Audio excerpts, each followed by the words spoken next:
Welcome back to the Two Old Guys Reselling Podcast, episode 54. And we have special guests Corey and Teresa of Grams and Pops Vintage with us today. Welcome. How is everybody doing? Good. Doing good. I like you. You guys got all kinds of fancy graphics and stuff going on. I got to call your art department. We're way behind. I think that's the one on the right. That's just 5 minutes. Wait a minute. Right. My right or his right or whose right? Is Josh It's my right looking at the thing. Okay. Well, we both do a little bit. Oh, Josh do you? took care of our new label. He done all that. Our new logo. Did a good job. Yeah, it's nice. I made the videos on this, so I mean they're just squished together, quickly done, kind of thing. But they're pretty fancy. It really kind of happened. We were recording that one day, remember, or getting ready to, and it just popped up an update like out of the blue, and it showed that you could do like a film version behind you, like an animated back screen. Animated background. So we got to talking. Yeah, we got to talking. It's like, well, hey, we could do this or we could do this, and then we kind of from that we're like, well, we should have an intro for some of these other parts just to kind of make it interesting. So it's pretty cool what you can do with an it. Animated background on the podcast. At least then there'd be something interesting to watch on the screen at all times. Well, I kind of felt like it gave people a chance to quit looking at our ugly faces for a moment. Distract them from what's happening. Yeah, a break. Yes, you have to distract people to keep them interested. That's the way it works. Mm-hmm. Just play fireworks the whole show. Yeah. As we say, for all 150 to 200 people that actually tune in, and most of them's listening, probably not watching. So we're about to surpass our YouTube audience with our Spotify audience. It's getting close. Really? Cool. Yeah, that's good. It hasn't really dropped much, and YouTube is like we was talking about. That summertime slows down for everything, just everything. Yep. But I usually watch this podcast on YouTube, but every now and then, if it's like lawn mowing day or something, I'll put the headphones in and catch it on Spotify. But usually, I catch this one on YouTube. It just depends. On Thursdays, driving back home from garage sales or in the middle of garage selling, he will have this playing and he will have Caleb's playing. So.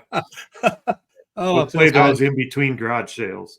Yeah, that's one of my favorite times to watch. Honestly, is when I'm on the road. Like I found that's a great time. I know people probably think it's not safe, but I throw the phone up on the magnet. Distract me from her driving.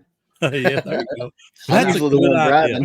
That is a good idea because I got one of those too that don't know how to drive, so I might have to employ that. Man. Are you referring to your wife or one of your kids? All of them. My son's probably the best of the bunch, and if I'm riding with him, just being there will make him nervous.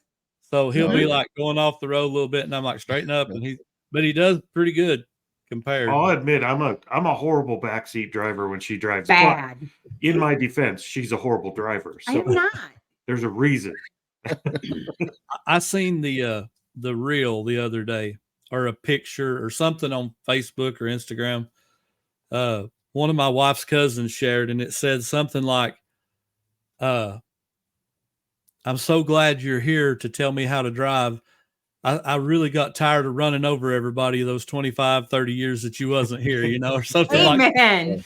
I can't even say that because I only had a license for about 3-4 years before we got married. So. Yeah. I've been backseat driving from the beginning. There you go. Well, Tanya's a pretty good backseat driver, I will say. I do it now on purpose just to annoy him because he does it to me all the time. She does. Well, that's all right. You got to keep it fair and square in marriage. You bet. Keep it fair and square. Yeah, I got something special. I got something special in the mail. Yeah. Caleb, thank you for hanging out with us on the 100th episode. Ooh. I won my sticker pack. Oh, that's right. Hey, look, Ken always said he wants a label on the wall. Maybe I should stick it right there and you won't be able to see it. And then move. Leave it there. No. Then I got, look at that handsome couple right there. Corey, you got a lot more recognized gray in your us. beard than this label shows. Yeah. I didn't make Somebody recognized us by our shirt. So we both have they? shirts that have that on that too. And the guy looks at it and he's like, "Is that you on your shirt?" That's awesome. Then I got obviously Ken loaded up his side of the deal there. But yeah, I'm excited. I'm going to redo my clipboard when I move. So I've got a couple of business cards like stuck on this one. I'm going to try to do nothing but just stickers. So now I have some new stuff to put on it. And I got some stuff that I never did have room for somewhere now that I have everything all destroyed. I don't know where it's at. Is that the clipboard that has old school pickers stuff across the top of it? It's got old school picker on top. Oh, yeah. And then you guys are on the back. Oh, we are on there. And Josh is down on the bottom. So the back's full. We had to start a door. Yep. we don't have big enough clipboards. We know Josh has a sticker. Caleb, do you have a sticker yet? In development. Okay. And does the Two Old Guys podcast have a sticker? It's They have a a lot perfect further logo, along. A lot further along in development. Actually, we should probably announce that they're ordered. They're on the way. Yeah, they're ordered. Good.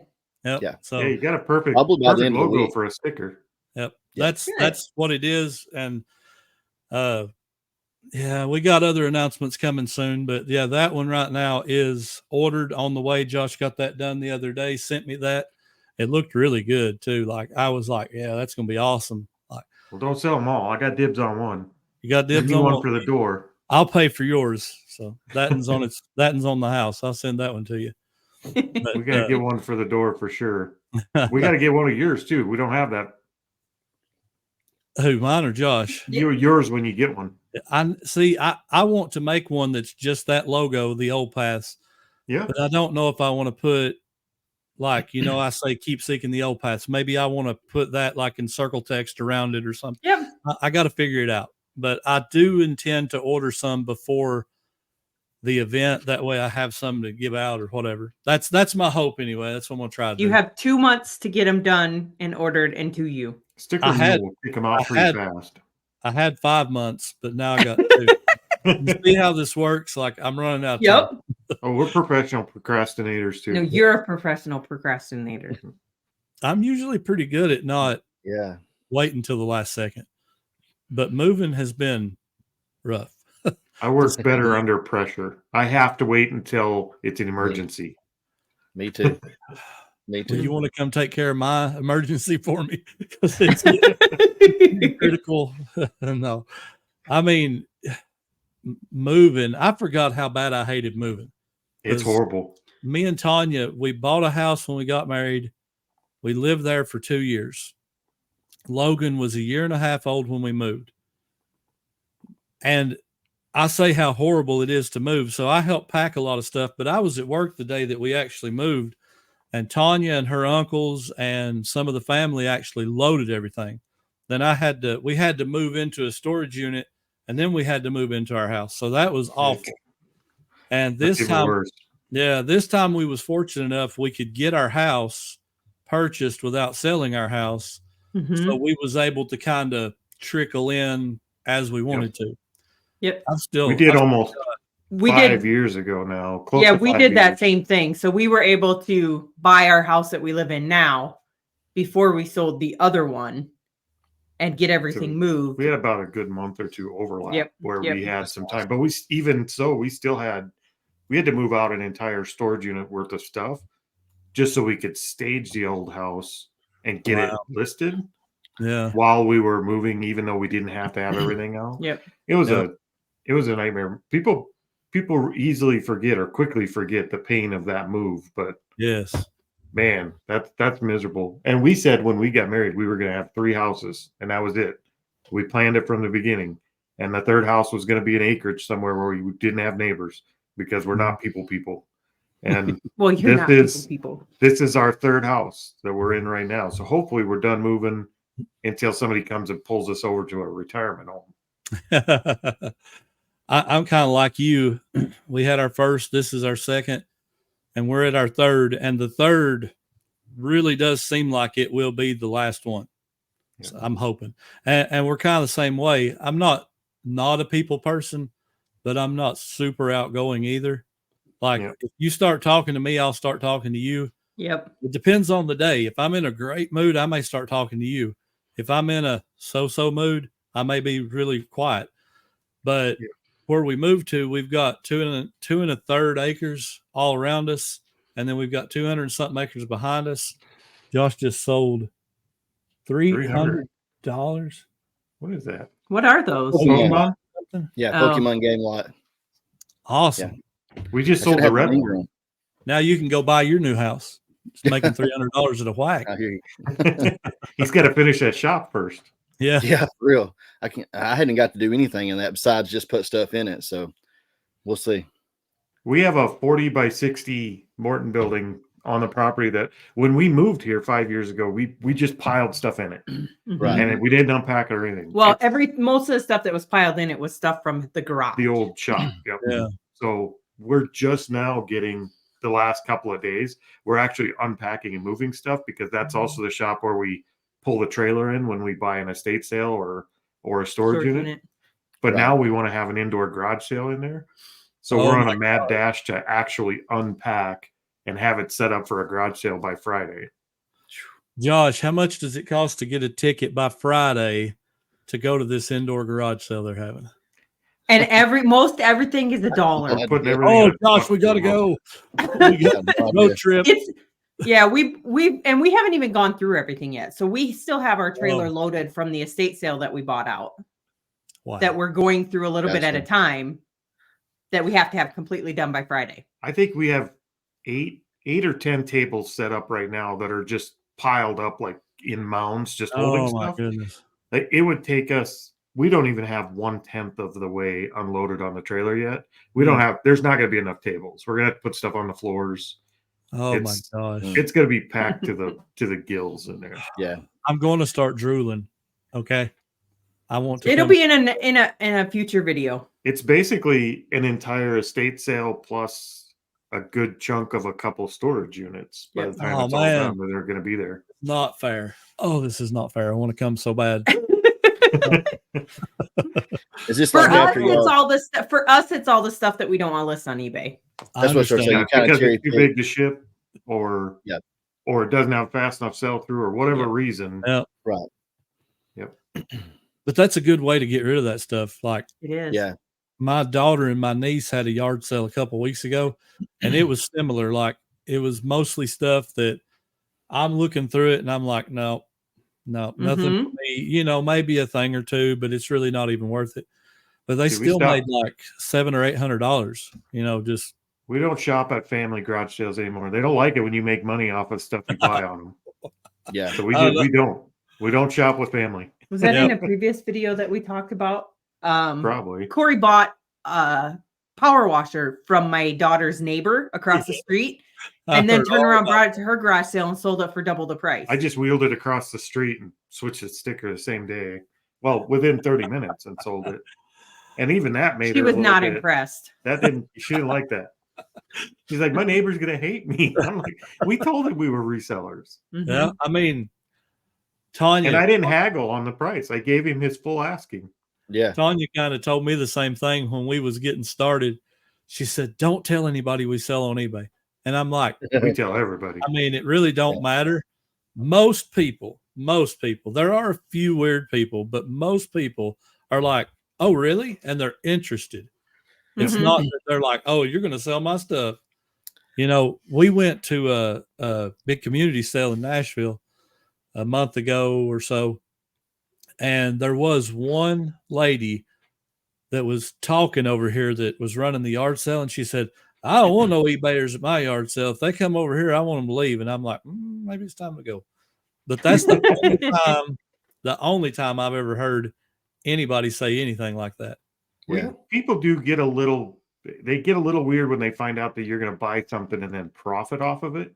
Yeah. Some people do. But for the most part, when we say that we're resellers, they're kind of like, oh, well, come over here. Look at this. We did. We had a lady at a garage sale the other day that she was like, oh, well, I bet you can sell this on eBay. And I bet you can sell this on eBay. And I'm like, yeah, no, that's nothing I sell. It depends on what they're doing the garage sale for. If they're having a garage sale because they need to clean out, then resellers are welcome and they treat you good. But Mhm. if they're doing a garage sale to make money and they find out they left some on the bone and you're going to take it, they feel like you're stealing from them for some reason. And some people just weird about that. If it's like it is for me, most of the ones that are trying to do it to make money, they've already comped prices from listing prices anyway. They have. Yeah. And they printed off the nice little sheet for you too. Yeah. Yep. Oh, I know. I love when they put the sticker on there, with the picture. It's like, this sells for this much. I know it's listed for that much. It sold for like a third of that every time it sold. The best answer I've heard was Biscuit Butt Archie. He in the comments of somebody's post on Facebook or something, somebody said, what do you think about when people do that? They print out the paper. This sells for this on eBay. My price is $10 less or whatever. Yep. And he's like, I always ask him, do you have the same return policy that eBay does?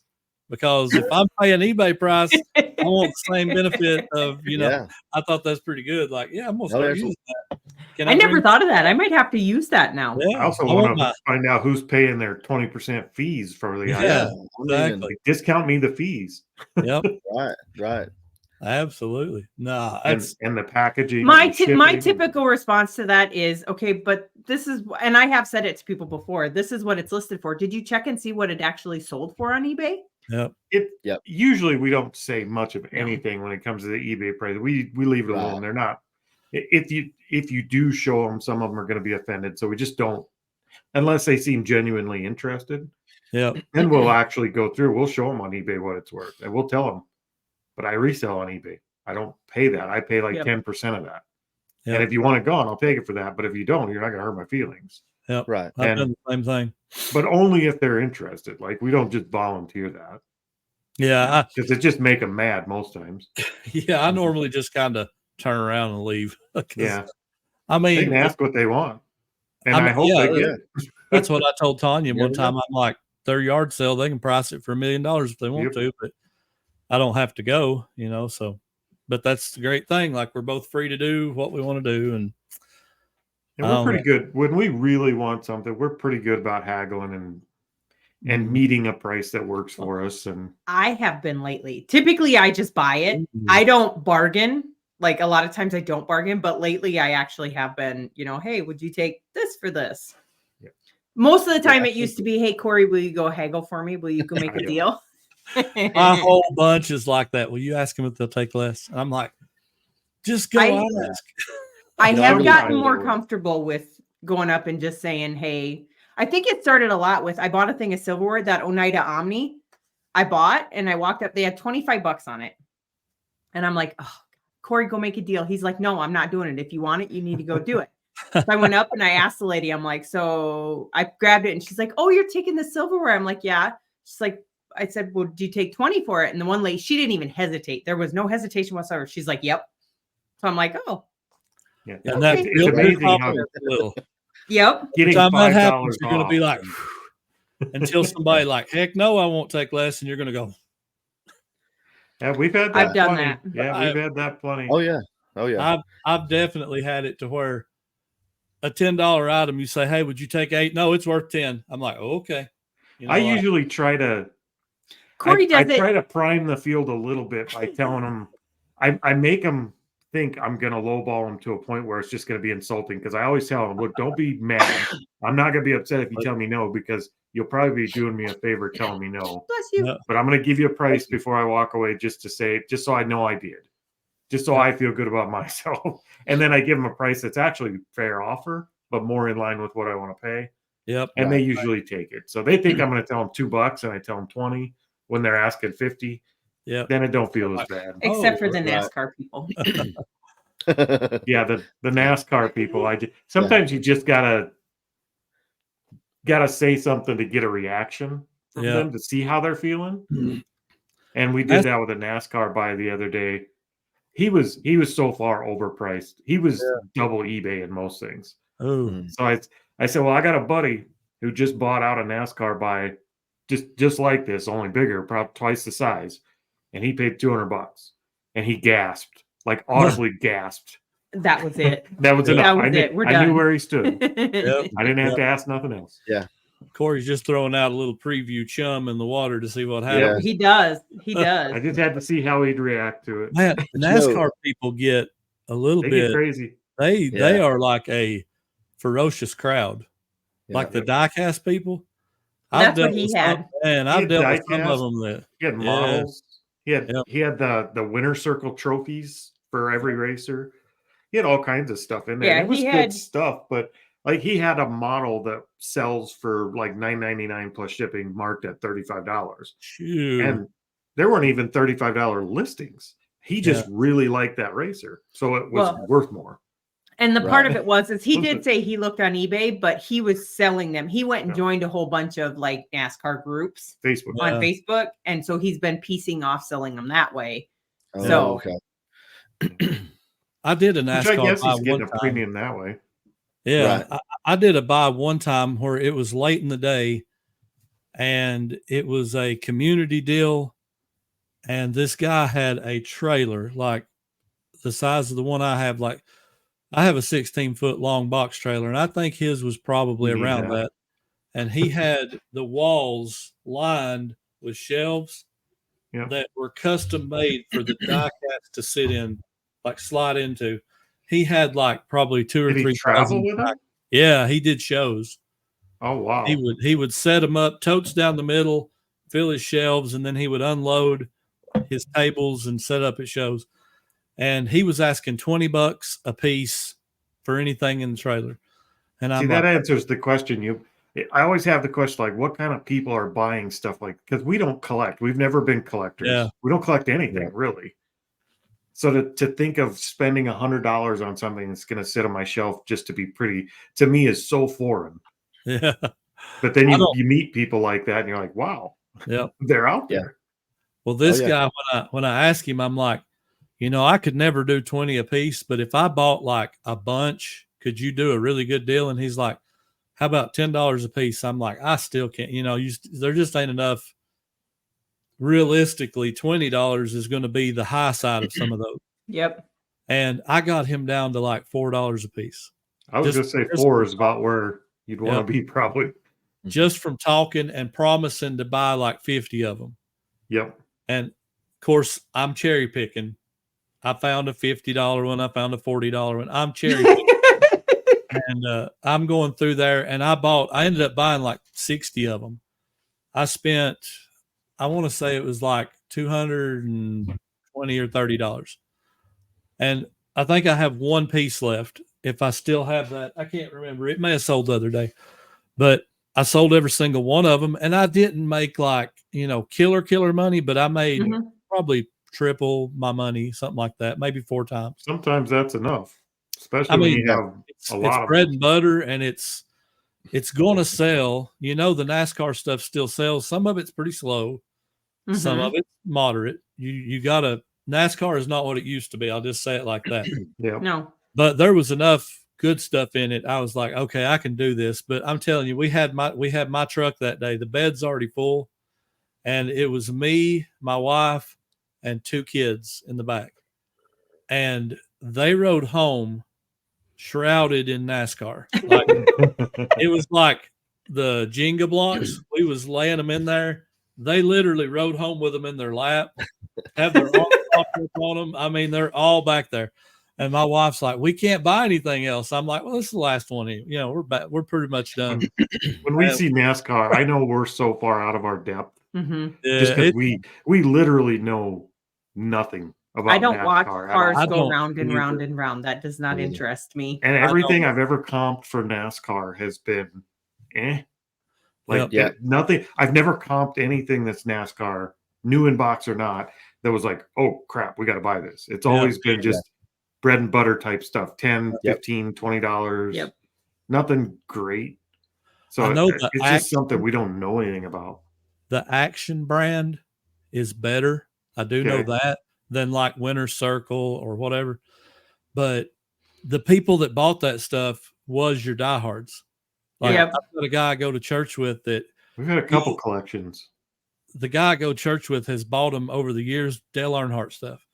And he's like, I'd really like to get rid of this stuff. And he said, I would just like to get, a little bit of my money back. I'm like, well, what are you kind of, what's and he said, if I could get like $15, $20, I'm like, oh, no.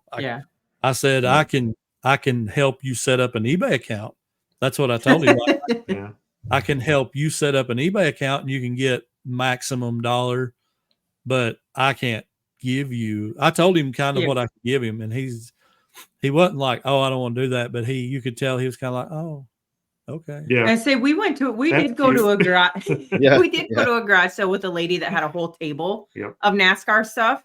It was just, I don't even remember who it was. I think it was Jeff Gordon. Yeah. And so she was like, well, what do I do? I don't know what this is worth. So I did walk through the whole looking up stuff on eBay for her and saying, make sure you do this. I said, we're not interested in it because we don't know anything about it, but you can go on eBay and sell it. Attached to that stuff. She was very attached to it. That's what you even see in eBay prices. eBay prices were offending her. Oh my goodness. Well, if you're offended by the actual market value, I can't help you. There's no hope for that. So, I paid $200 for this. They're selling on eBay consistently for $25. And right. Well, that's the thing. There's so few items that there are some NASCAR items that I've looked up before, not when I saw them to buy, but just trying to learn about them when I'd see them on Facebook and they'd have them priced kind of high. I know there's some that sell high and they have limited runs, some of the limited run die cast, some of it. I mean, I've seen lists for $700-800, but by far the majority of it is $10 to $15 and less. Yep. But when people bought them, they paid $35 to $50 for some of that stuff. That's the problem. And it's like buying a new car. You drive it off the lot and it's not worth what you gave for it. And that's the way it is. There's money in every single niche. It's just some niches something about, some niches you don't. Yeah. And that's one we haven't dove into. Like, we would have never guessed that we would know anything about Barbie's Littlest Pet Shop and Silverware. But those are niches we've sold enough in now to where we can spot the good ones and the bad ones. And part of it with NASCAR is too that it's fully dependent on the winners and how the drivers are doing versus how, just flat out being, a Dale Earnhardt fan. If he sucks that year, nobody really wants any of his stuff. Yep. So, but like on the vintage stuff, I mean, like we all know if we see like a shark tooth NASCAR hat, it's great. If it's a good price, pick it up. If it's in good shape, or like the old jackets. That's not all I know about hats. But like the really nice ones, like the leather ones that have the full coverage, front and back sleeves, everything's full of hits, and it's older. If you're getting it cheap, if you're getting it for less than $20, it's a buy every time. It may not be but $75 sold. It's not going to be. I mean, some yard sales you go to, they want $200 for it because I gave $250 for this when I bought it. Well, it's not worth that, but it still has a good market on the really nice ones because it's got that retro look to it. But like I said, you got to buy cheap. It's got to be priced to get rid of, not to hey, I'm a collector and I'm a collector. I don't mind paying up sometimes. Like sometimes I would prefer to see a garage sale with all really high priced items because it makes me curious why it's high. And sometimes it's high because they're asking $100 and it's a $300 jacket. And most resellers will walk by that every time. They won't even look. They just know that I'm not spending $100 on an item. And I love those kind of buys because I will spend up for stuff as long as it sells. If it's got a good sell-through rate and stuff. I don't mind spending up and making $100. Spend $100 and make $200. Yeah, I'll do that every day of the week. That doesn't bother me a bit. I mean, and most resellers will leave it there all day. Oh, no, I'm good with that on a fast flip. Fast flip, but like the buy that Caleb made, when it's going to take you 6 months to a year to sell through. Yeah, that's a little iffier. It's so important, man. Negotiate every dollar you can get off of it because that's capital that you can invest in something else while it's sitting there. So if you don't have the minimal invested in it yourself, you're costing yourself money in the long run oftentimes. Even time of year matters on a buy like that. Yeah. If I'm going to tie up capital, I'm going to do it during the winter when I don't need the capital as often. I don't want to do that in the middle of garage sale season. Absolutely. When is y'all's garage sale season, by the way? Oh, it's been since the end of April. Yeah, May, June, July, and August is about it. August is May, June, July is our big one. And then they do have quite a few right before winter, September, mostly in September, they have some fall garage sales. It just depends on the weather too. September, sometimes we get snow and it's over, but. Yeah. So y'all's is really similar time of year to ours. We have some still yet in November because our winter season really don't kick into gear until November. Yeah. So, and even then we won't generally see snow until December, sometimes turn of the first of the year. I mean, so lately the years have been so easy on the winters here. We've had some really easy winters. Yep. Where ours are about like that too. Like it really, we didn't really get cold till January, February last year. wow. Yep. Like we had a few snows here and there, but it wasn't like the 10 below zero stuff we're used to. Mm-hmm. Like it just stayed decent. Now there was a lot of days, even in December, where it was barely at the freezing mark. Yep. Really? So we had a big snow this year. We had like big snow for us. We had like 8 inches, and that's the most snow we've had in probably 10 years here in We don't need Tennessee. a snowblower off of that. We just drive it down. Josh is sitting over there like, what's snow? Yeah, it happens every now and then. It's the rain that freezes Held up 'em. the air, Josh. Yeah. Yeah. See, the same thing happened when I was down in Arizona. People are the same way. They're like, "What snow?" And in Arizona, where I was stationed for a little bit, it did snow one year. It Really? snowed like 1.5 inches, but in 3 hours, it was completely gone again. Yeah. So My You guys are brother-in-law, far enough north that you guys get snow pretty much every year, though, don't you? You get We- some snow. we usually get at least 1 inch or so of, a decent little snow every year, at least something. But yeah, this last year it snowed. There was snowbanks that was a foot. So that's like major for us. Nobody here knows how to drive when it's like that. Me, I'm like, slow down and don't slam your brakes. And if it slides, let off and let it correct. Like it will do it. Yep. Everybody else is like, oh no. And they're flipping around, flying everywhere. And it's like, You just get a cattle guard on your truck and let her go. there you go. That's exactly right. Yeah. And it's never bothered me. But like now, we, back, I think it was like 2014, somewhere in there, 2013. I don't know. We had the ice storm. And I'm telling you, that was intense. Like, Not a fan of ice storms. Oh, it was crazy. I have never in my life seen that. And I'm 40 years old and I'd never seen that. I walked out of my mother-in-law's house. It was a Saturday. We buried my father-in-law. He had died that week. We buried him that Friday. Saturday morning, I wake up. We stayed at her house with her, and I hear, pow, pow, and I'm like, what is that? It was the ice sliding off her metal roof, slamming the ground. Oh, yeah. And I'm like, oh, my gosh. And the church where we're at shares a parking lot with her house. I walk out on her porch, and I touch the handrail, and my hand goes, whoop. The ice is like this thick on the rail, this thick on her sidewalk. It's like 1.5 inches thick on the parking lot. You couldn't walk. We've been through a few of them. When we first got married, we were in upstate New York on Fort Drum, and they had an ice storm up there. I think we were out of power for 2 weeks? A little over? No, we were out of power for 3 days because we were on post. The base was out of power. Yep. Yeah. But for those days, we were heating the house with the oven. oven. The electric or the gas oven in the stove, and Wow, like everything was just down. And then we had one here. Was it 2 years ago when we bought the generator? Oh yeah, we had one here, and just the ice on the power lines was just crunching the poles over. Yeah, the poles were just hitting the road. So It looked we like lost a lot of stuff that time. At my house here, this house, I have 3 big trees in the backyard, and it looked like somebody had just, like some big giant had grabbed a hold of the top, took a pair of scissors and cut them and threw it everywhere. That's what it looked like. I mean, the trees, all the tops was broke off. Yep. And laying out in the yard. And one of my limbs, my huge, like probably that thing's like, I don't know, 36 inches around, laying in the yard. And I'm like, it's killed my tree, but it's still there. My neighbor to this side, his place looked like an absolute bomb went off because he's got they're destructive. Oh my gosh, it was. You put that much weight on a tree or anything. Well, and it had rained that week too, so the ground's kind of soft. It was not a good combination, not a good combination. But it took me a month of cutting, and I had like probably a 20-foot wide, 15-foot tall brush pile in my backyard burning. I killed a tree. It burnt so hot. It burnt the leaves, and it just killed everything. Wow. It just we'll never be done cutting here. No, we have a couple of years, 2 years ago, probably we had the derecho.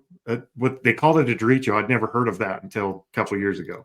It's like a dirt It's like a sandstorm almost. Storm. Really? But it's with straight winds. It looked like, oh my goodness, like hell coming. Like the whole sky just turned black in the middle of the afternoon. Oh my God.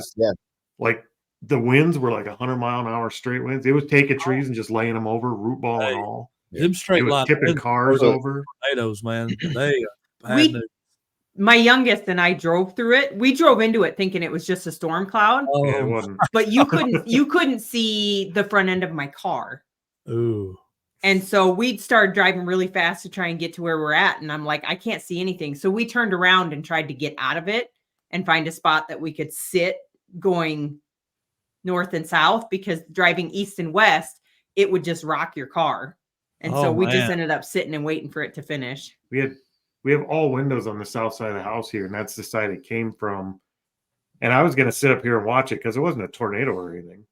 So I was just going to sit up here and watch it. But then trees from, they're probably 200 yards away. The tree belt 200 yards away on the south side, it started snapping them off and throwing them against the house and the buildings.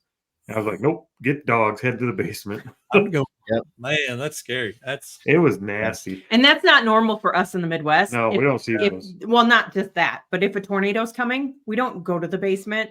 We sit upstairs and watch it on the porch. Yeah, if it ain't in the pasture next to us, we're staying on the porch. Yep. Yeah. I do that too, but now Tanya, she gets a little scared. And she's like, I think it's different. I think it's different for them though, Caleb, because they can look. I mean, it's flat enough. Y'all can kind of we can see it. You'll have a good idea of where it's actually at. You know, when we're in Tennessee and Alabama, it's so hilly. If you're sitting here trying to spot it and hope it's not coming, I mean, by the time you see it, it's close enough to you to cause damage. I mean, there ain't no coming around the mountain here. You're coming around the grain bin. We can see you for miles. Yep. Yeah, that's true. I hadn't thought about that. Oh man.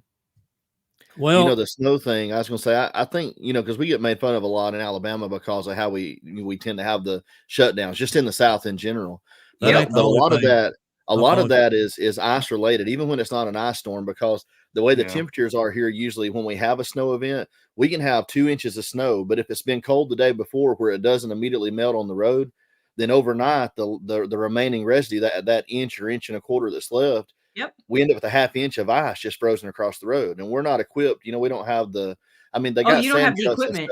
Well, they have more now than they used to, but most of my life growing up, it was only like interstates or in town. So you get out on country roads like where buses are running and kids are driving, going back and forth to school. And I mean, it's just an ice slick.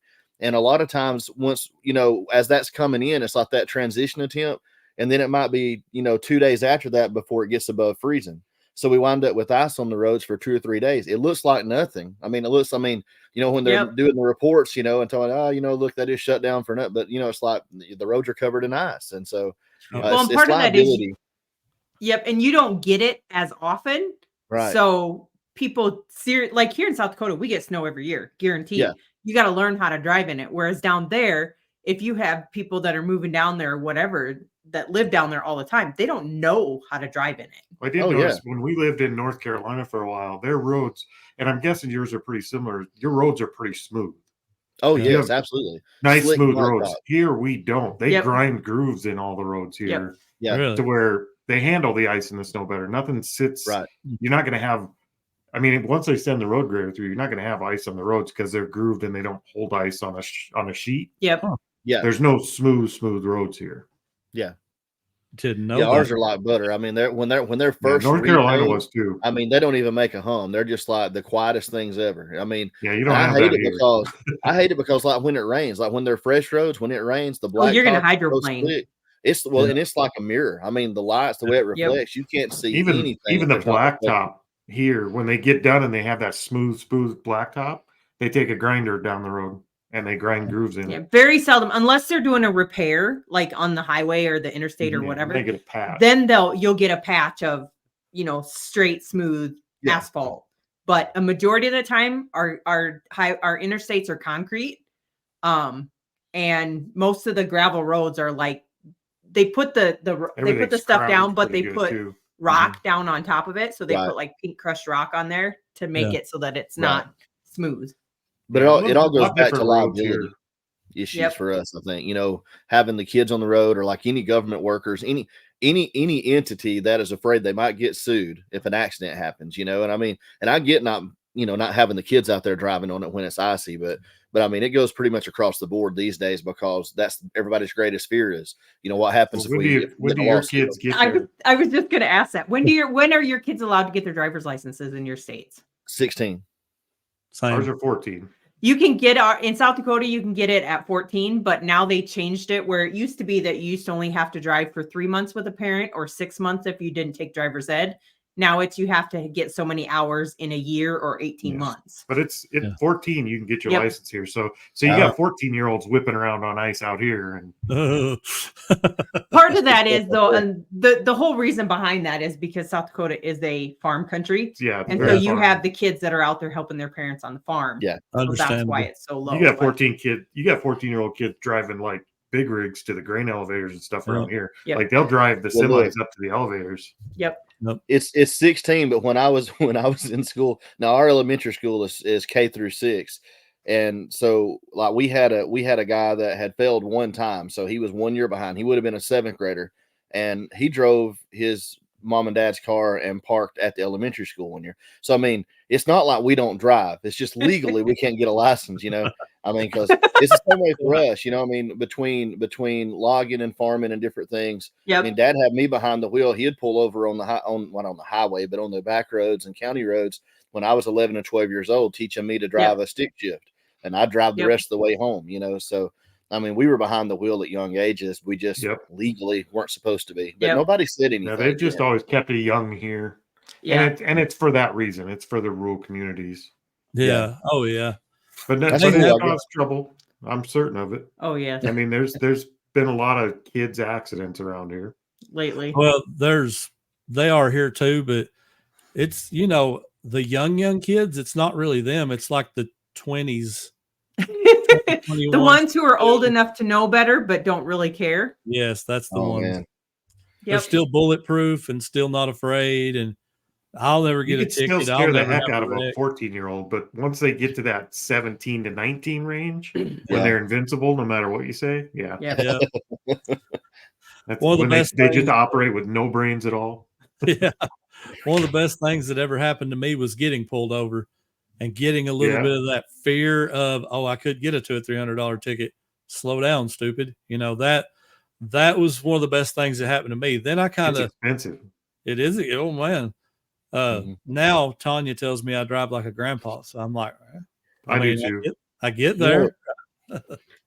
He doesn't. So in South Dakota, our interstate is 80 miles an hour. Oh, that must be nice. He doesn't like it. He will go 70 miles an hour down the interstate. I don't see any reason to go 80. I'm not getting anywhere any quicker. Not really. I mean, that guy that passed you on the road to get up through there, you usually roll up behind him at the red light. I mean, that's the way it almost always works. Or as he's turning. Yeah, I ain't going to get there quicker enough to go 8. The problem is when they make the interstate 80, nobody drives 80 either. They drive 85, 90. 85 to 90. Everybody, it's like human nature says, I have a rule. I have to break it. I could cheat a little. Try to break this rule. I do cheat a little. I go 81. 81. Like I would get it if you're driving a couple hundred miles, like you said, if you're just hopping on the interstate to go up the road, 15 or 20 miles, it's not making enough difference to. You know what I just heard? Josh is the guy that goes around you going 90. That's what. No, not at all. No. Josh is the guy. See, our I'm the one that's called Paul. Our highway patrol here has a Facebook page. So our South Dakota hypo, we call them hypos. They have a Facebook page, and they are constantly posting pictures. They'll pull you over and post a picture of you on Facebook. Oh, nice. They show your car in front of them along with their speed thing showing. We've had people get pulled over for going like 110 miles an hour down our highway, our interstate. Yeah, they're crazy. Which at that point, it's considered reckless driving. So it's not just the simple, here, we're going to give you a ticket. Here, you're screwed. Let's go spend a couple hours in jail time. Oh, yeah. The crazy thing is this, and this is what I'm sure we've all done this, but like when my kid was learning to drive, it's like I'd try to tell him, it's not like the ticket's bad enough, when you have to pay the ticket, because the speeding ticket's usually high. But especially when they're young, it's the insurance, man. I mean, one speeding ticket and you pay for like 2 years, I mean, or longer. You pay every month, you're paying that ticket over and over and over and over. I mean, it's ridiculous. And here in South Dakota, so they do get their license at 14, but there's a lot of restrictions until you turn 16. Once you turn 16, you get a full, what they call an operator's license. Before you turn 16, if you get any kind of speeding ticket, you automatically lose your license until you're 16. Oh, wow. You got to be real careful. No speeding tickets, no accidents, nothing like that. Otherwise, they will pull your license. So it's literally intended for helping move things around the highway to the farms and back and forth, that kind of thing. Pretty much. Going back and forth you to school. You can pretty much drive unrestricted, but if you get one chance, there's no second chance. Right. You'll but lose I'm saying, it again until you're 16. But like I said, the primary reason for opening it up was so they would be available. Way back. Yeah. They just never changed it. I mean, they've changed it now just so that you have to drive a lot more hours before you can actually drive without a parent. Yeah. Right. But it used to be you get your license at 14. If you didn't take driver's ed, it was 6 months of driving with a parent. Yeah. If you took driver's ed, it's 3 months of driving with a parent. And then you're free to drive between 6 a.m. and 10 p.m. Everybody touches that anyway. So yeah. That's similar here, except it's 16. Yeah. I think from 16 to 17, if I'm right. My niece is in this right now. I think she can have one, however many siblings to take to school, but she can have one non-sibling. So like when she drives, my daughter can drive with her, but then nobody else. Now her brother can ride with her, but you can't add one non-sibling on with that. So it's kind of a little convoluted, but I mean, you know, I understand why they do that, because if you got like 4 teenage boys in there, that's trouble. That's one rule we had with our kids was they could drive when they were 14, but they couldn't drive with any of their friends in the car. Yeah. Period. Yep. And then once they got to a point where we were more comfortable, you could have one friend in the car with you. No more. That was always non-optional. One moron is enough. Yeah, we have the same. Absolutely. We have the same provision here, and I remember when they instituted that. A big part of it, like when you watch the kids leaving in the afternoon, you know, because they have a tendency to, even if they all drive, you know, like if they got practice in an hour, they all load up, and there'll be 4 of them get in the cab of the truck and 3 of them in the bed of the truck, and they tear out like they're going to the races, you know. Yeah, I mean, craziness, not paying attention. And like if it's you and your 3 kid brothers and sisters, you're just like, shut up, you know, and you just drive, you know, it's different. So, I mean, I get that difference, but yeah, it's dangerous. I remember when I was that age, when they're like that. We did the same stupid stuff. So you have an obligation to show off. You do. Only guys. It's only guys. I don't know about us that. girls did not show off. It was just driving a car. My wife. You just sit in there with your friends and giggle. You don't have to show off to your girlfriends. Well, the 2 girls that almost run me over in the parking lot at Walmart trying to park in the angled parking space coming from this side up the wrong way, you know, they come about 6 inches from clipping the one car and had me. I was getting ready to back out. I couldn't back out because they were pulled up on my fender, and they sat there literally. This is the last week. Sat there for almost a minute, leaned over the steering wheel, laughing so hard that they didn't even move. And I'm sitting here looking at my wife like, how long are we going to have to sit here because they won't quit laughing? I can't move right now. I can't even back out. They thought it was so funny, trying to park the wrong way. That's what you call enjoying the finer things in life. You just sit and watch. That's one of the great mysteries. Yes. I thought I was going to be hit. Their car rocked when they stopped because they thought they were going to be able to turn that all the way back into that spot. And I mean, they come in it hard. And when they realized it wasn't going to work, they stomped the brakes. And I was like, holy cow. And they're just cackling, man. They thought it was the funniest thing ever. Yeah, thank God. So let's talk a little bit about the reseller event known as Pickin the Plateau. Corey and Teresa are sponsoring this event. We really appreciate that, by the way, but not going to be able to make it this year. They have a semi legitimate excuse. It's called a wedding.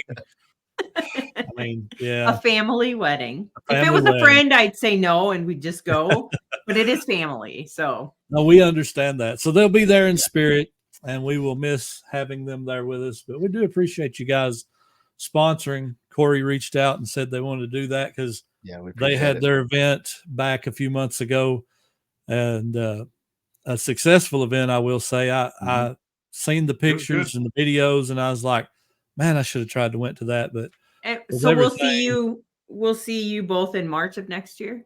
Hope try. Hope so. Jens, is that a spoiler that you're doing it again? We are doing it. Oh, they've been towards the end of March or middle to end of March next year. We're going to move it back just a little bit. We got lucky with weather this year, but next year we might not. So we moved it back a little bit. Yeah, these events are tough to put on. I don't think that's a lot of people don't realize how tough these events are to not just organize. That's one thing, but to fund them, how much stuff costs. Yeah. Like it's very easy to go upside down. Matter of fact, most of them that I've heard about that have done it have been upside down. Yeah. And so, yeah, we were happy to help out. When we got done with ours and kind of have the experience from that, we were like, yeah, if we can help out, we're going to. Oh, yeah. Yeah, we appreciate it. Me and Josh have talked about it too. And I think there's a misconception that I don't, and I can't speak for all events, but we're not really trying to make money. We're not. Oh, you won't. No. Yeah, we're not. And I think for us, it wasn't either, but we've been to events. Money. And so we just wanted one that was more, because most events that they have are, for us, it's during our prime picking season. Yeah. Because we have a limited window. And so we were trying to do one that would just let a bunch of people get together when it's not picking season and something socialize. We wanted to do something more Midwest. We know a lot of pickers around here that don't go to either side of the country. They don't travel a lot. Yeah. So we want to do one more centrally located. And that worked. But you're right about there are some people that think when you put on these events, you're making a bunch of money. Mm-hmm. That's not. Well, I mean, we got our tickets set at $25, and I make this point that, okay, $25.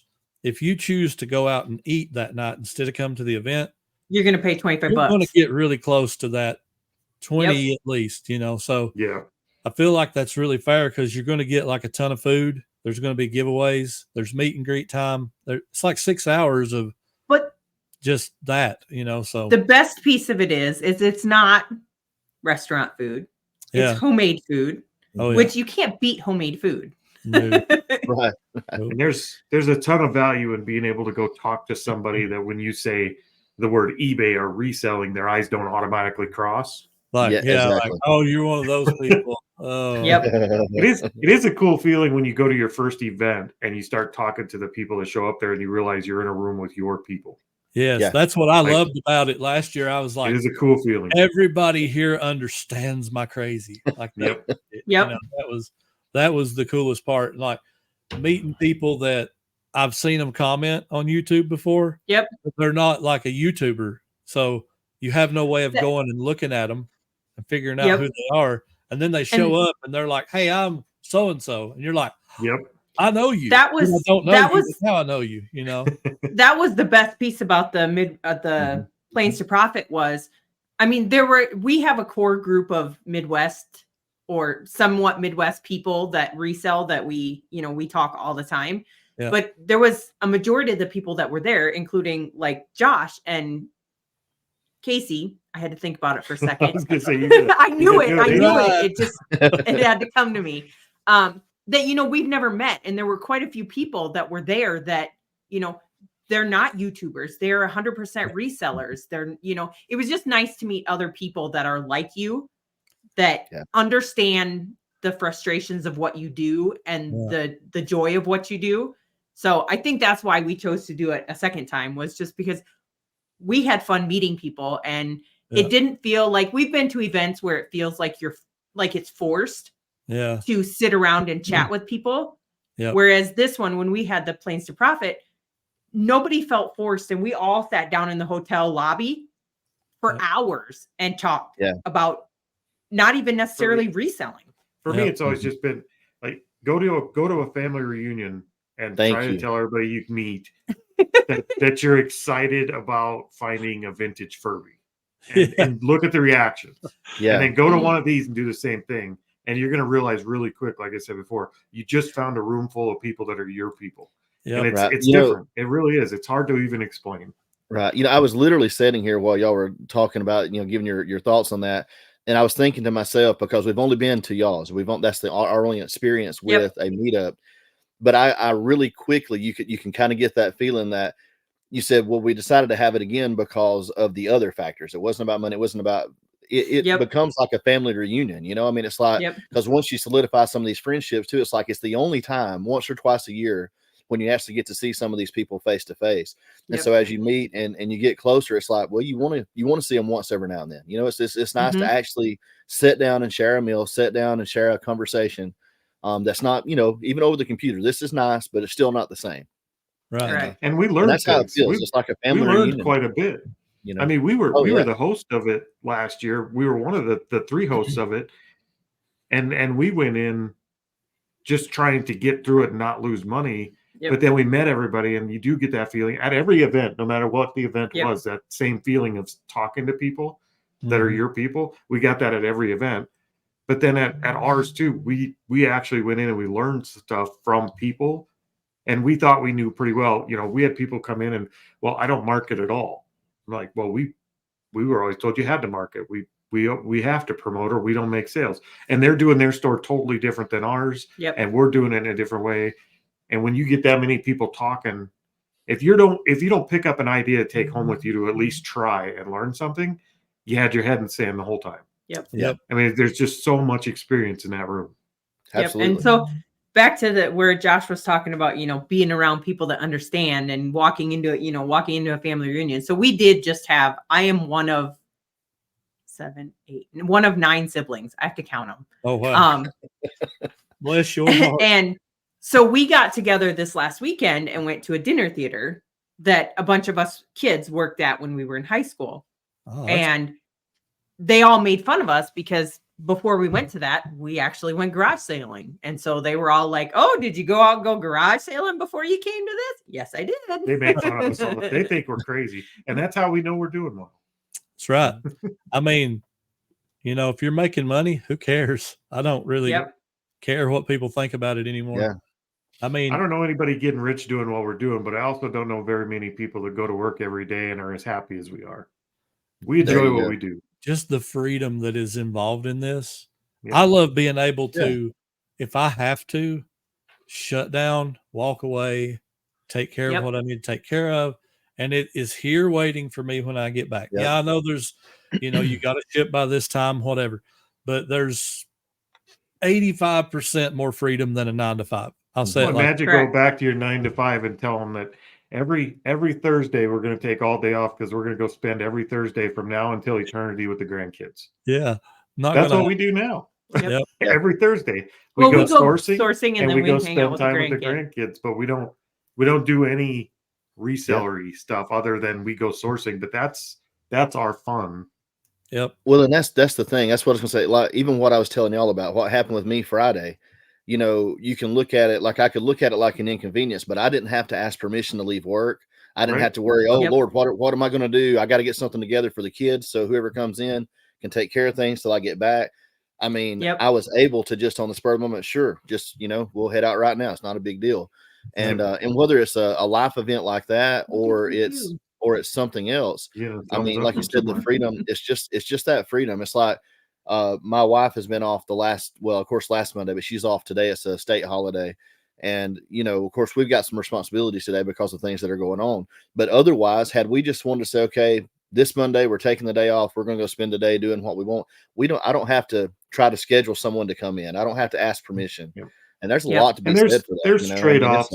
Like our previous job in e-commerce, where we did more high ticket drop shipping type e-commerce, we actually had even more freedom than this because we didn't store the items. We didn't ship the items. If somebody placed an order, we sent an email that said, ship this to there. That's all we did. So we could literally grab the camper and just leave for a month and not come back.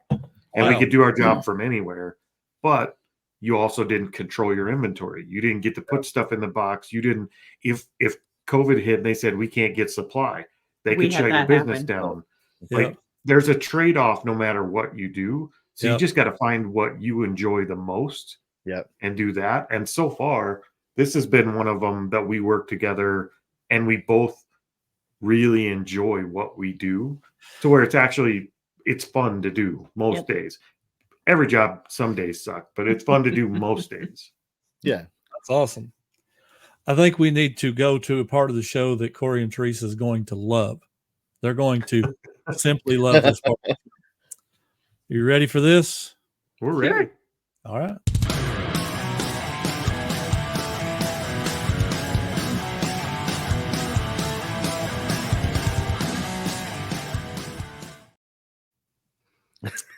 Loving it, ain't you? Wrestling history. So not wrestling history for me. I don't remember much about wrestling, but when we first moved back to South Dakota from New York, our daughter was really young. And every Wednesday, I would go over and hang out with my mother and father-in-law, and we would watch wrestling every Wednesday. Awesome. 20-some years ago. That's awesome. That's all I remember about wrestling. Well, you don't remember none of the stuff that happened, just that you watched it? Yep, just that I watched it. It was all Stone Cold. And it was. Stone Cold Steve Austin was Yeah. He was my guy back in the day. You know how we judged, big. we judged people at school by how well they knew wrestling back in the day. I would have failed. Yeah, well, it was mostly the guys, but there was this one guy, new kid in class, and he was from somewhere up north. I don't know, but he just wasn't fitting in very well. And so I tried to be nice to him one day, and I walk up to him. I said, "Hey man, what's going on?" And I'm like, you ever watch any wrestling? He's like, "Oh yeah, I really like that Cold Stone guy." I'm like, "Sorry, you're out." The ice cream guy? Yeah. I'm like, there is no Cold Stone. There's a Stone Cold, but now you're out. Sorry, No. But I remember watching back in the day with, Hulk Hogan and Andre the Giant. And, I don't remember much like you guys do. You remember the matches and everything like that. I just remember the people. Yeah. See, I'm more along y'all's line. Probably. I was more of a casual fan. Caleb was a super fan. I think him and Chris both were. Like my experience wrestling wise, it pretty much ended in my early 20s. I quit watching like 2021 college era. I kind of just drifted away. That was about my age. That was about when we were too. I don't remember like some of the storylines were fun to follow back then. Yeah. Because they did have kind of a story arc when it was Stone Cold and them guys during that era. They were pretty good at the story arcs that kept you coming back and watching. Absolutely. And then it started getting a little bit ridiculous after a while. We got older. So I don't know if it was because we got older or if it really did just get ridiculous. Both. But we just kind of phased. Yeah. I mean, it was that and Jerry Springer. Oh, yes. Every day at lunch, we watched Jerry Springer with my in-laws. There was usually a wrestling match on there, too. So, Yep. Yep. Little tidbit. My sister, her stepchildren's mother one time was on Jerry Springer. I'm like, this is crazy. I never could find the episode, but it really did happen. And I was like, this is wild. But yeah, so I have no idea what we just like to drop a few little tidbits on people about history. And I found one that I thought was pretty cool. This day in 1989 was the day that Dusty Rhodes, the American Dweem, he had that lisp and he couldn't talk exactly what. So the American Dweem is the way he talked. But he made his WWF at the time debut, defeating the $1 Million Man, Ted DiBiase, at a house show in Boston. I do know both of those names, but well, they're legends, They're big time guys back in the day. Absolutely. I don't know why, but when I think of Dusty Rhodes, I think of Goldberg. Well, Dusty Rhodes had a hand in. He had a hand in booking Goldberg. That was his son. Dustin did you say Goldust or Goldberg? Goldust, not Goldberg. Okay. He was the bald one. Yeah, Goldust was his son. Yes. Okay, that's why I think of him then. Yep, that's one of his older sons. His younger son is the current world champion. Yeah, Cody Rhodes. Okay. American Nightmare. I guess he's still the champion. I don't know. Yes. He was last time I seen it. So, but that was his story. Finishing the story that his dad never won the belt, so he was going to go avenge his father's heritage or something of that sort. Cool. Yeah, but he won it. But, yeah, Dusty Rhodes. Yeah, American. Cool guy. What you got, Josh? I went with 1987. Honky Tonk Man.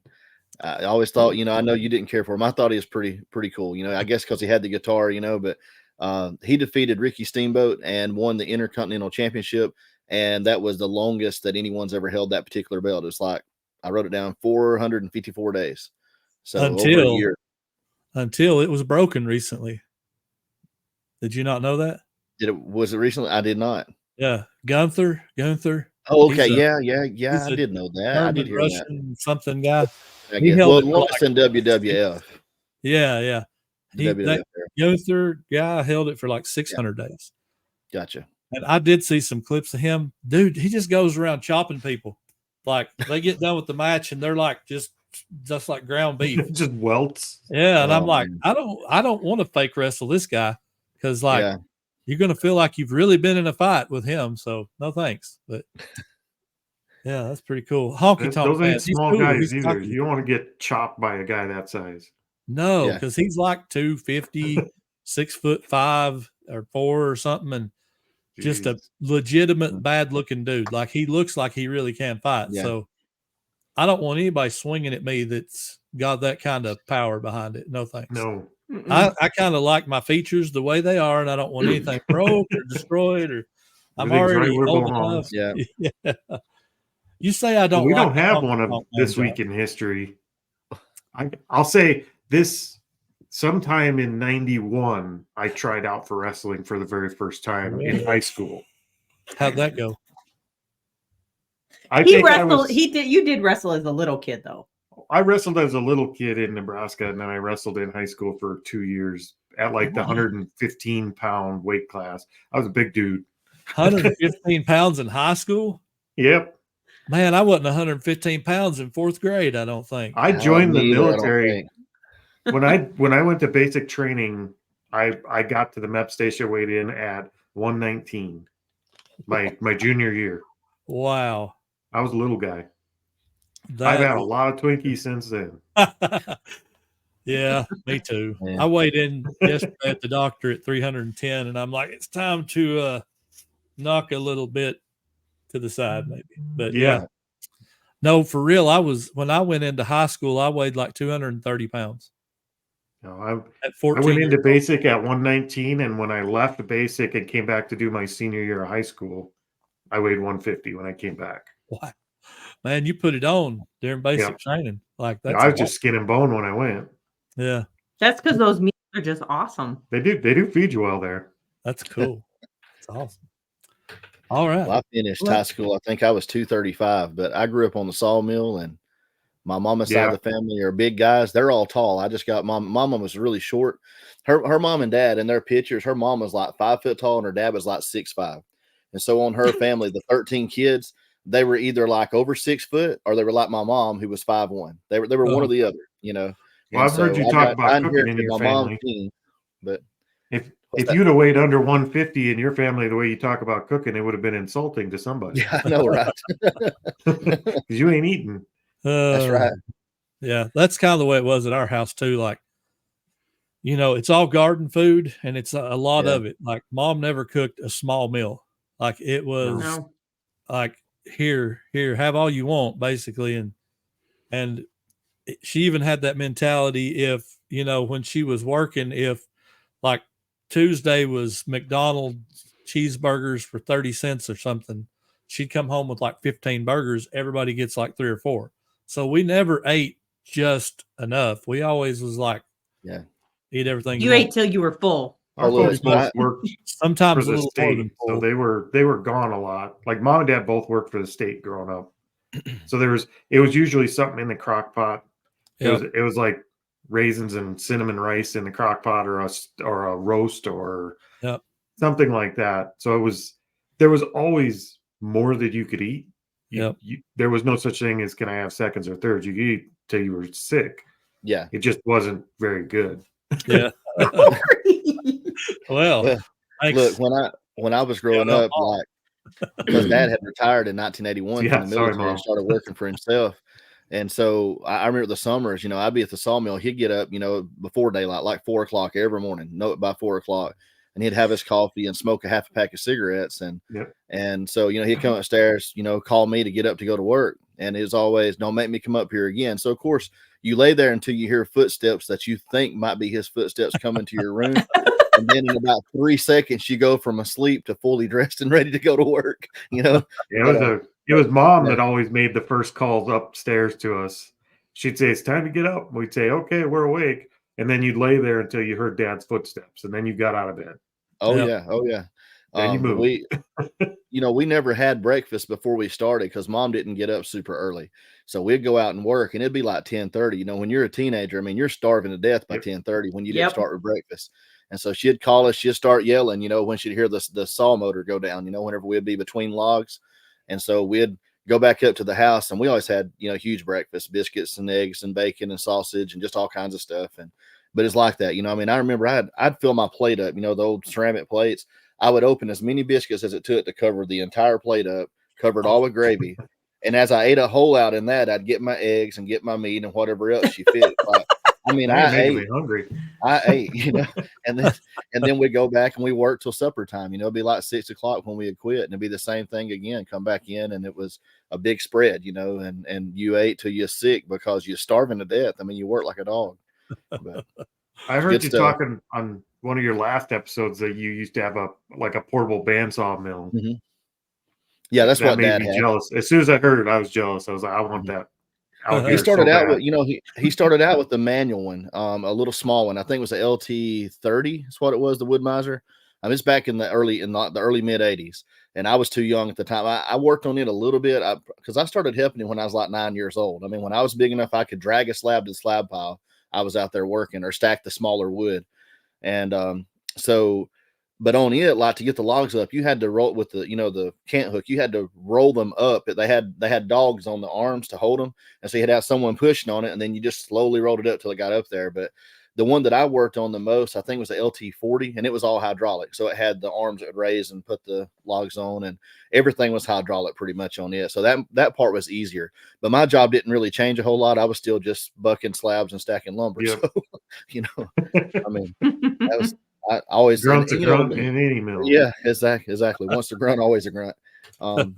It's fun. I look back, and I said this, I think, before, but you look back at those times, and sometimes when you were that age, it's like, man, I hate this. But then, like, if you could go back now and like really appreciate the fact, so many kids didn't get to spend any time with their folks. And I had all this time to spend with my dad, and I hate that I felt the way I did some days about it. Because now, man, I would give anything for a couple of days just to go stack lumber and spend the day just working beside my dad. That'd be awesome.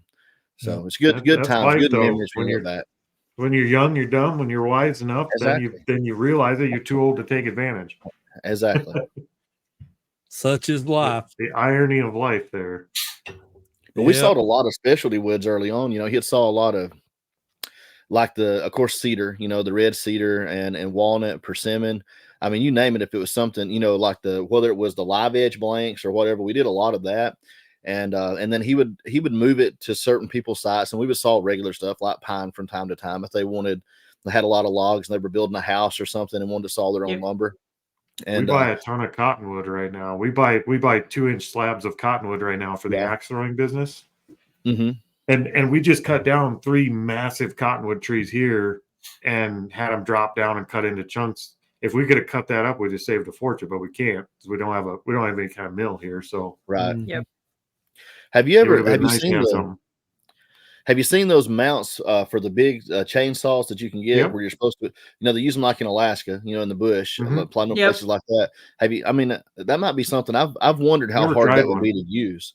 Because for something like y'all are doing, y'all don't need like a million pieces probably all at one time. No. So like if you had a tree down where you could cut it into the blanks and then chop, to the length you need it. Yep. That might be a good, I don't know, it might be something. It'd be nice to try once just to see if they would work. Because they got some cheaper versions too. Yeah. They got some cheaper versions of the bandsaws. My uncle, one of his buddies, he has one that's kind of low to the ground, and you set it up permanent not to move. You have to, which you got tractor and all, you have to move the logs to where it's at, and it don't have a drive. He has to push it, but it's got a good, good sharp blade. It's not that hard. You just put a little pressure. Yeah. And he saws a lot of wood with his, and it's way cheaper than like, the Wood Misers. So that's another option.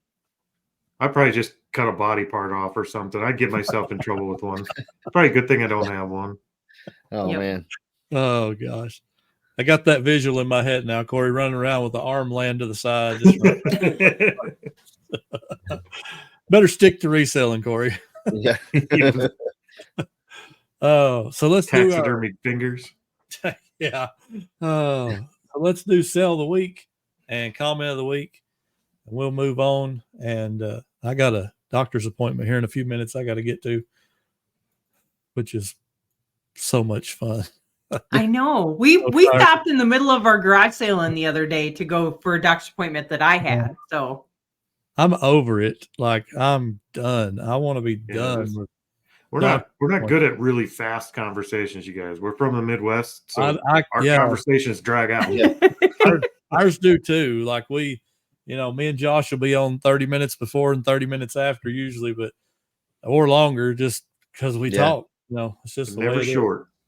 Yep. All right. So Josh, you go first with your sale of the week, buddy. All right. So mine was out of the CD haul again this week. So I took a break from listing those because there was so much of it. I listed all the DVDs, all the box sets, and I had sorted everything out of the popular music, and I'd listed, I think, the A's and the B's, or A's and part of the B's. Well, anyway, I finished up the B's, started listening to some of that again this last week, and I put together 18 CDs of the Bee Gees. And so like the first 10 were out of print albums, like from their their original albums, but on CD. And so they were valued, a lot of those, like $15 to $25, depending on the CD, because they're kind of rare. But I put 18 of them together. They sold for $160. Wow. Nice. Good job. Yeah. It's pretty awesome. He's killed it on the haul, man. That's just our store, in our estate sale that we bought, they had a whole lot of CDs too. So I was going through them the other day and went through the ones that had the barcodes and was able to scan those. But they have a whole lot of them that they bought from BMG, back in the day, the Columbia House stuff. That's why a lot of these are. And none of those have barcodes. So I have to go look every single one of those up. Well, let me give you, you may know this already. This is something because I've had to look up so much music. So something I've learned is that, okay, it's good for a quick reference to see if it's something super valuable to scan that barcode. But I've scanned some where it says there's like 12 listed, 6 or 7 sold. But then if I go back and search the full title, like the title of the CD, there might be 300 listed. And they just don't have, they just didn't attach the barcode. And it changes. And I did that. Then there's 25 sold, and it's like, well, I think I went through the CDs I did go through that I was able to scan barcodes. I did that with a few of them because there were 2 of them that had that sell-through rate. And I went and looked those up, and out of all of them that I scanned, which I probably scanned over 100, there were 2 that I pulled out of that. They had a record at that estate sale labeled for $80. And when you scan the barcode on the record, that's what it was showing for comps. But when you typed in its name, they're selling for like $12. Yeah. You got to be very careful with media because it's that way a lot of times on the scanning. It'll get you in trouble. I've learned that. Yeah. It true. It very much so. I think it's a good reference point if you're trying to move quickly. You can find some, sometimes you find things that are a good quick pickup. It's worth the gamble because it's low price. Yep. But, bread and butter stuff, you better be really careful. But what surprises me is how valuable some of the sealed items have been compared to even with CDs. You wouldn't think it would always make as big a difference, but there's some where I had the sealed version. It might be worth $100, but it was selling used for like 15 or 20. And it's in my mind, I'm thinking these people probably. I wonder if it's because they're going to have it graded or something. I don't know, because I don't see any graded CDs really. I know that might be coming because I'm sure they grade records and stuff now. Everything's going to be graded eventually. It also makes me feel ignorant a little bit, like maybe some of this stuff from the early 90s that I got in this set that was sealed, I should have held on to it for a while to see if grading is going to become a thing because it was already valuable. And it's so crispy still, it's like it could have a chance to have a really high grade if it was going to be graded.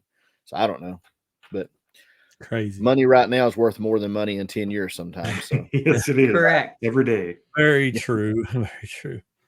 All right. Our sale of the week sold before we started. Yep. We sold it about half hour before we started the video. So it is a Humminbird Matrix 25 fish finder system. Nice.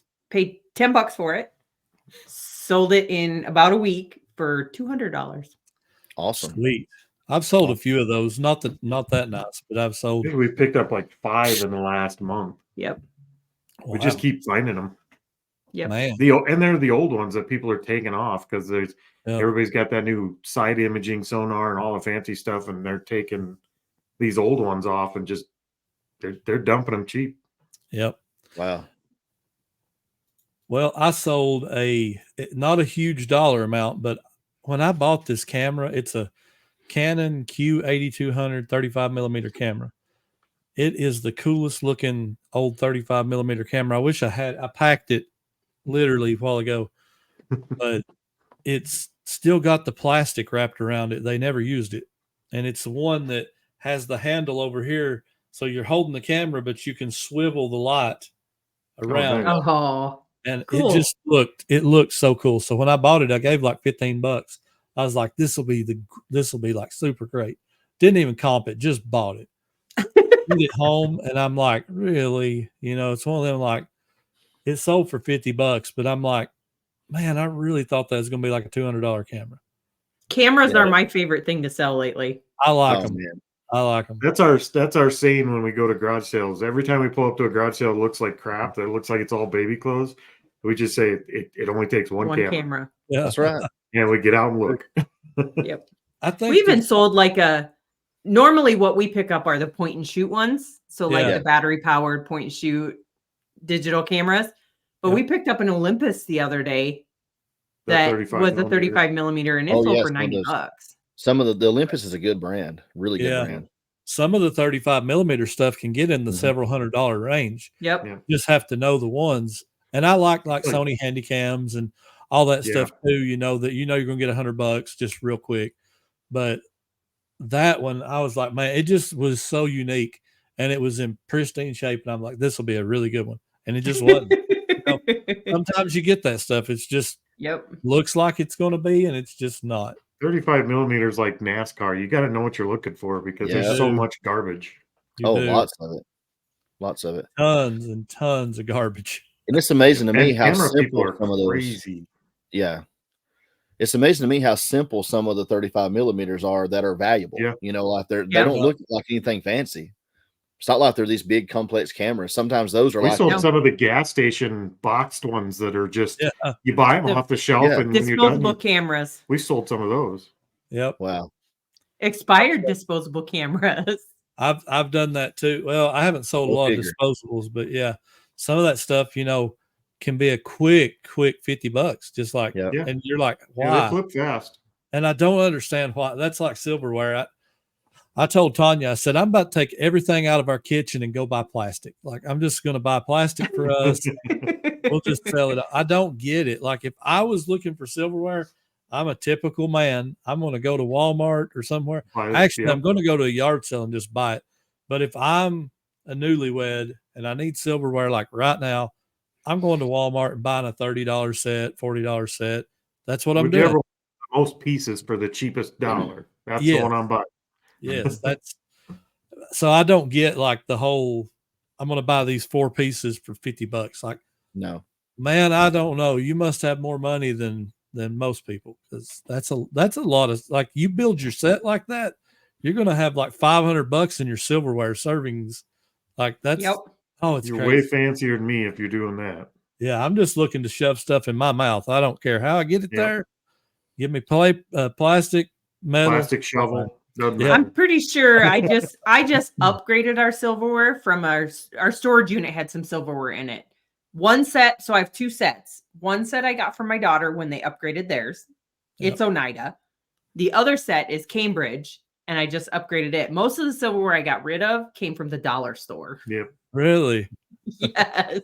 But see, I'm all about that. I'm like, however it takes to save that money, because it's just for me. I'm not worried about impressing somebody. Like, look at my Oneida. I miss some of that dollar store silverware too, because you get used to a certain spoon. You get used to the way the silverware feels, and then you switch to something heavy and fancy like Oneida, and it's not the same. Cereal tastes different. It does. It's harder. It's like I'm having to lift this weight to eat this. Yeah, I'm getting less of the good calories because I'm burning them off. That's it. She's trying to come back. That guy no like. I want it to be easy. Give me he a has big complained straw. I'll about the just stick it out silverware. there. You know what It's I've noticed with ours? This is what bothers me. The back end of the fork is so heavy that if it spins around the wrong way while you're moving with your plate, it flips in the floor. Oh yeah. Because Yep. the silverware is so heavy. Like, you don't have to worry about that with the cheap stuff. But if you got the good stuff on the plate, like it goes to spin, it's like you better be ready to react because it's going in the floor every time. Yeah, some of that stuff's ridiculous. The fork's like a 1/4 inch thick. If you threw it at somebody, you'd have to take an ER visit. Like some of that stuff's crazy. Yeah. They shouldn't build them like that. They shouldn't weaponize our silverware. No. Yeah. No. We don't need that kind of support in a fork. You can take somebody out with a spoon. Oh my gosh. Oh, the things you might talk about on this show. I just Hey, it is what it is. We hadn't got to the jokes yet, you know. Oh yeah. So let's read the comment of the week because I'm sure we probably picked the same one again. This will be week 4. I doubt it. I doubt it. You doubt it? Okay. Well, Yeah, you wouldn't fix this one. I picked Lisa K, 6742. Last week we had my reseller Jeannie on the show, and she said Faith looks like Shawnee Smith, the actress. Wonder if anyone else has ever told her that before. I had no clue who that was because I watch about, I'd have to look it up. I don't know, 30 minutes of TV a week or so. I mean, we'll turn it on, it'll be on, but I'm not paying attention. It's like Andy Griffith or The Rifleman or Gunsmoke or something like, or Dateline.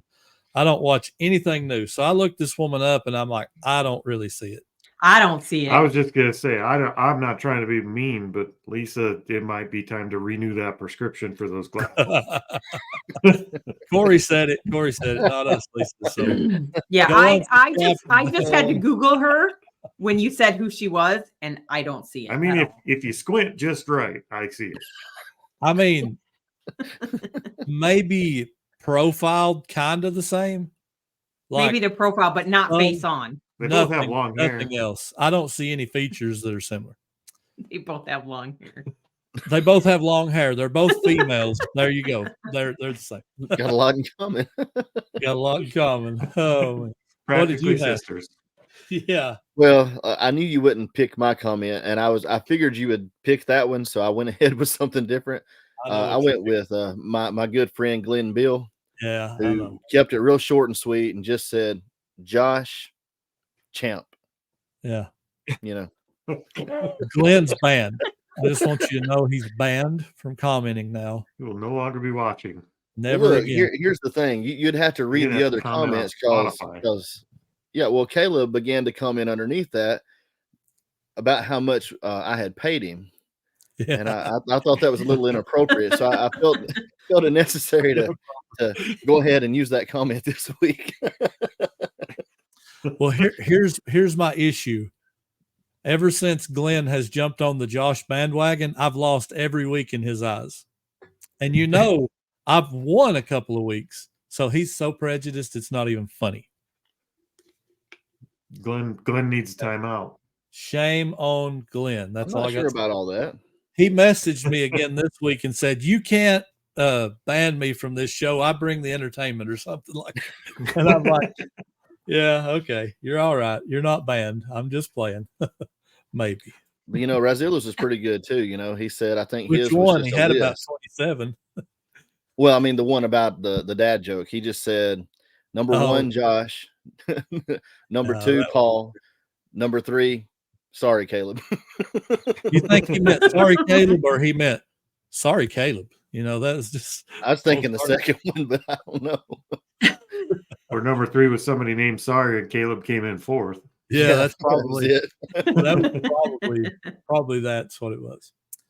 All right, well let's go ahead and get this defeat for me over with this week. Hey, by the way, hold on, I gotta show you something real quick. Yeah. Does it say dad joke champion? It just says world champ right now. We're probably going to put our sticker right here. I'll have you know, I bought 4 of those belts. I've actually bought 4 of those belts because of this podcast. Oh, yeah? Yep. I bought the first one as a joke because I was actually going to put the dad joke champ on it and mail it to you. But then I comped and it was worth money. So I said, they don't get that. And then I bought 3 more because they actually do sell. Well, Chad, we had one that spun, like the center of it spun. Oh yeah, I remember that one. That was the old WWE belt, I think. That's a John Cena special right there. He had the spinner. Well, Chad Wolfman over, let me get it right. Chad Wolfman's Goodies sent this to me and said this was for the Dad Joke Champion. So I said, all right, thank you, Chad, for sending it to the right guy. So I'm just going to leave that there for now. And we will go. It's going to fall. Look, I'm not even the champion. Be more generous than we are. The belt knows the truth. It's not going to stay. It's already trying to run away. It's trying to get away. I'm going to hold it in place. All right. You ready to win, Josh? Oh, you sure sound defeated these days, huh? You need to. I mean, it's getting that way. You told me last week you had a great joke lined up for this week. We'll Still see. don't know why you didn't use it last week, but I've got to try to. I don't know. We'll see. Okay.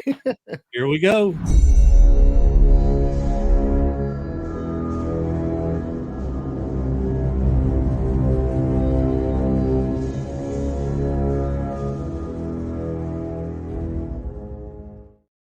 Ghostbuster shirt.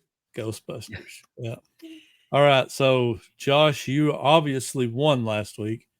So go ahead and hit us with yours.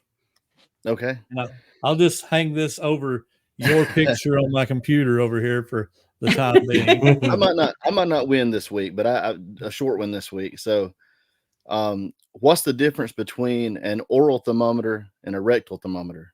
Oh boy. The taste. That's it.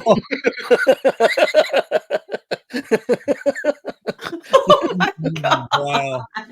Oh Wow. man. It's good stuff. My goodness. Good stuff. The taste. I don't know. That's pretty bad right there. Okay. I'm going to see. I don't know. That's pretty bad. I'm going to see if I can beat you. All right. So I was talking about going to the doctor earlier. I went to the doctor the other day and he said, don't eat anything fatty. I said, are you talking like bacon, hamburgers, pizza? He said, no fatty, don't eat anything. That's right. I get That's it. a good one. I like that one too. Yeah. I mean, true stories count, right? So Corey and Teresa, feel free to jump in. We'll give it a shot. We came home the other day and we found out our kids had been on eBay all day. We talked and we decided if they didn't sell by morning, we'd lower the price. Yep. I love it. Pretty good. Pretty good. I like it. All right. So I thought you were going to do. I'm sorry. It's hard to pick one. There was another one, something about listings. I don't remember it. I don't remember it either. I don't remember it because I haven't listed in like 100 days. So I don't even know how anymore. I don't know. I don't know how I'm selling anything. It's crazy. All right. So you guys go down and vote in the comments. Here's how it works. Caleb wins. That's what you type. Caleb wins. And then that's all you got to worry about. Just send it through. Be all right. And I will just keep this here with me. And Josh, you don't need to worry about it. That's going to cost a lot of money for you to mail that to Josh. Well, or to us. I mean, to us. We actually talked about like tallying up who has the most victories, and come meetup time, that person takes this home. I agree. And then maybe next year just do it again. And not that you're the year-long champ, but I'm not paying $10 a time to send back and forth. You know. But it's got to be only since Josh has been on. You can't count any dad jokes from any other time. Okay, thanks for ruining my cheating technique. I'm only making it fair. Yeah, well, hey, I can't win now. I'm glad you thought of that because he probably already had a plan. I did. Oh, don't worry, I did. Absolutely. Well, if you take it to him, just don't use a thermometer. Yeah. You end up with pink eye. Hey. Oh my gosh. Oh my gosh. Oh my. Well, that's going to do it for this week, folks. Watch where you stick your thermometers. True story. True story, though. Like, true story. Whoa, No, not about that part of it. But with thermometers, when my brother was injured at home, so what we had to when he had the head injury, we took his under his arm. You have to add a degree to it when you do it that way. So that kind of become our way for taking a quick temperature. So that's how I've always used thermometer. And but I've learned that when you have family over and they ask for a thermometer, you need to make sure that you forewarn them. Oh no! That's how you use your thermometer, because I was guilty of this, not on purpose, but handing the thermometer to someone that was asking for it, and before I could turn around, they stuck it in their mouth, and I was just like, "Nope, use it at your own risk." Can't say anything about it. I have not used one of those kind of thermometers since my kids were little, because we went and bought one of the ones that goes in their ear and tests that way. So that's all we've used for the last probably 15 years. Now we've got a forehead rub scanner on your now. forehead. Yeah, that's what we have now. But did they take that out of their mouth and that's a little salty? Yeah, they didn't say anything. Praise the Lord. I don't know what I would have said. Did you say anything? I didn't say anything. I couldn't. I was mortified. I thought that's been under so many armpits, and it just went under the tongue. I must be really sick. I have to taste. Oh man. Oh man, that's great. Well, if they weren't sick, they would have been if I had told them that. Yeah, you would have. Their temperature would have took a few spike degrees right there for sure. Yeah, I think Josh's joke got a little more mileage than ours. Yeah, his is going to carry on. Carried over. Yeah, it's got some time to grow on people right there. Oh my goodness. Well, thank you guys for watching. Thank you, Corey and Teresa, for being here with us today. Thank you. Fun times. It's always good to have you guys here. And if you're not subscribed to these awesome folks, why not? Go subscribe to them at Grams and Pops Vintage on YouTube. And Corey hangs out with Ken Bill over at the Reseller Clickbait Podcast. Both great channels. Go hit up those channels and subscribe. And until next time, well, actually, make sure you come see us at the Pickin the Plateau. And now, until next time, we will see you guys later. We are two old guys, really three old guys today, and not an old gal. I'm old. I'm old. Nice save. We will see you guys later. Take care. See ya.